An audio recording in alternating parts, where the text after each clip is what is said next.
Disney's Aladdin. Somewhere in the Arabian desert, Jafar and Gazim meet up. "I have brought you half of the scarab medallion," says Gazim. Jafar reaches under his robe to pull out the other half of the medallion. As he fits the pieces together, the scarab starts to glow and a rumbling sound breaks the silence of the desert. The scarab flies out of Jafar's hands and lands in a nearby sand dune. Suddenly, a giant lion's head emerges. It's the Cave of Wonders.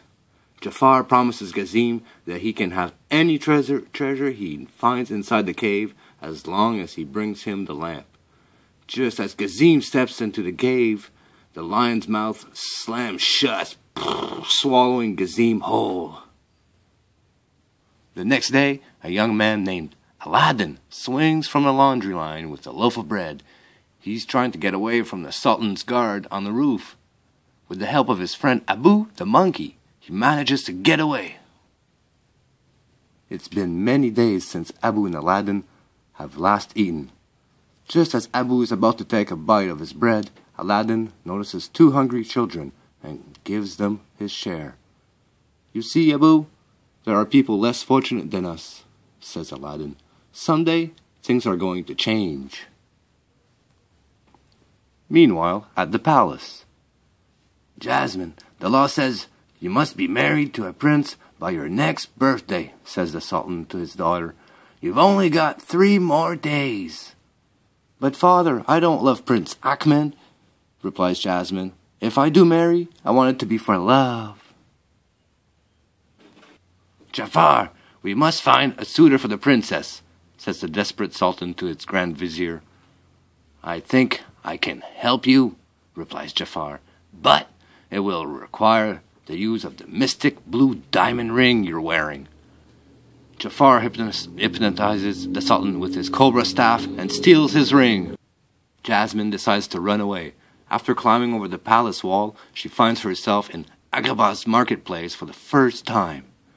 Jasmine takes an apple from a stall and gives it to a hungry child. The shoekeeper demands that Jasmine pay for the apple, but she doesn't have any money. From a nearby roof, Aladdin has been watching everything unfold. He jumps down and intervenes between the angry shopkeeper and Jasmine. He tells the shopkeeper that Jasmine is his sister and that she's a little crazy. As they run off, the shopkeeper shouts after them, "Come back! Come back here, you thieves!" Taking Jasmine by the hand, Aladdin leads her through the marketplace and helps her climb to his favorite spot on the rooftop, overlooking Agrabah's. During this time, Jafar consults his hourglass and asks who can enter the Cave of Wonders. The sand inside the hourglass reveals that Aladdin is the only one who can enter. The Sultan's guards capture Aladdin. Jasmine removes her disguise and orders that they release him. "I would, princess, but my orders come from Jafar," says one of the guards. "You'll have to take it up with him." As the guards take off with Aladdin, Jasmine is determined to have him released. Thrown into the palace dungeon, Aladdin can't stop thinking about Jasmine. Jafar, disguised as an old prisoner, tells him that he knows of a cave filled with treasures beyond his wildest dreams. "The treasure is yours, only if you help me find a lamp." Eager to escape, Aladdin accepts the old man's offer. The old man opens a hidden exit into the dungeon wall. Aladdin and Abu enter the Cave of Wonders and descend its never-ending staircase. Eventually, Aladdin and Abu find themselves in a big chamber filled with gold coins, precious jewels, and many other treasures. As they search for the lamp, Aladdin sees a colorfully woven carpet that seems to be watching them from behind a pile of coins. Aladdin starts to laugh. "A magic carpet?" exclaims Aladdin excitedly. "Maybe you can help us." The magic carpet brings Aladdin and Abu to an underground cavern where there is a tall pillar with a staircase leading up to it. On top of the pillar is the lamp. While Aladdin climbs the steps, Abu sees a giant ruby, and he can't resist touching it. "You have touched the forbidden treasure," booms a voice. "Now you will never again see the light of day."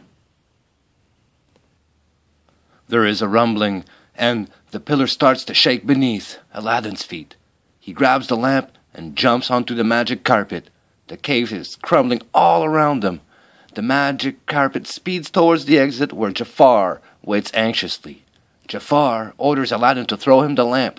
Not trusting Jafar, Abu bites his wrist. Losing their balance, Abu and Aladdin fall backwards into the cave. Whoa! When the rumbling stops, Aladdin and Abu find themselves trapped. Abu pulls out the lamp. Aladdin notices some writing on the lamp and rubs it to get a better look. The lamp begins to shake and glow. Suddenly, a puff of blue smoke emerges and transforms into a genie. Poof! Da-da-da-da. In the blink of an eye, the magic carpet transports everyone out of the cave. "If you are a real genie, I have the right to make 3 wishes," says Aladdin. "All right, but not one more," replies the genie. Still in love with the Princess Jasmine, Aladdin makes his first wish. "Genie, I wish for you to make me a prince." Aladdin heads to the palace. As the doors open, he is introduced to the Sultan as Prince Ali Ababwa. Flying in on the magic carpet, Aladdin makes his grand entrance. From the top of his turban to the points of his shoes, he's covered in silk and jewels, like a real prince. "Your Majesty, I have journeyed from far to seek your daughter's hand," says Prince Ali. That night, Prince Ali invites Jasmine for a ride on the magic carpet. The princess is quick to discover that he's really the young man she met in the marketplace. Jafar watches closely. "I have to get rid of this prince before he ruins my plans," says Jafar. As Aladdin arrives at the palace, Jafar orders the guards to capture him. The guards tie Aladdin up and throw him over the cliff into the sea. Luckily, Aladdin managed to rub the lamp that was hidden in his turban. The genie appears and grants him a second wish. Aladdin asks the genie to save his life.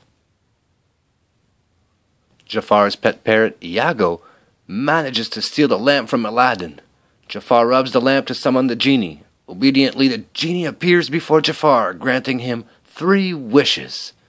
Jafar's first 2 wishes are to rule as Sultan and to be the most powerful sorcerer in the world. Jafar, as the genie, lift the entire palace up off the ground and place it on top of the mountain.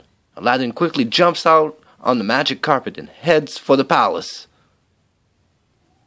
Meanwhile, Jafar hypnotizes the Sultan with his cobra staff and orders that he force Jasmine to marry him. "You will wed Jafar," orders the Sultan to Jasmine. Jafar lets Iago treat the Sultan as his own puppet. Suddenly, Aladdin enters the palace. When Jafar spots Aladdin reaching for the lamp, he conjures up all of his evil powers to try and destroy him.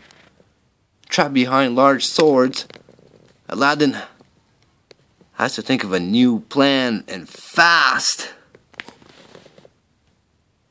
Aladdin tricks Jafar into making his 3rd and last wish to become a genie. To Jafar's horror, he soon realizes that being a genie means being bound to a lamp. Both Jafar and Iago are sucked into the lamp together. With Jafar finally defeated, the Sultan decides to change the law. Princess Jasmine shall marry whomever she deems worthy, announces the Sultan. And because she wanted to marry Aladdin, that's exactly what she did. Isn't that awesome, guys? Tutaku!